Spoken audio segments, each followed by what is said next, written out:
Welcome to my channel. Today I'm going to show you how to budget your paychecks using my Google Sheets budget template. The very first thing you're going to do is list your expected net pay. Then you're going to start listing your fixed expenses. These are expenses that do not change month to month. They are typically your monthly bills. Next, you're going to go on and list your variable expenses. These are expenses that do change month to month, but you want to set a maximum budget amount for these expenses, things like groceries and eating out. You'd list any debts you have and then add finance goals into your budget by budgeting for them on a monthly basis. If you don't put them in the budget, they probably won't happen. Budget every single dollar down to zero. You'll see that it shows what percentage of your income each expense is taking up. The next thing you want to do is make a separate column for each paycheck. So if you are paid weekly, then you would list each weekly paycheck amount at the top. So for this example, we're saying that you earn $6,000 a month as a household.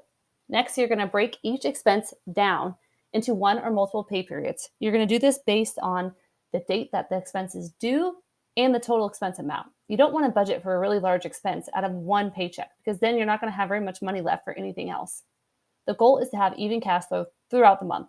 Variable expenses are easier to break down on a weekly basis because they are flexible often. So something like groceries, you might want to budget for weekly or even bi-weekly, just to help you stick to your total budget instead of front loading it or back loading it in your budget.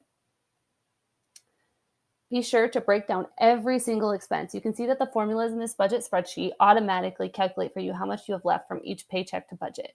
And there's double checks to make sure that you're not missing anything and that you are truly budgeting the amount of income that you budgeted for.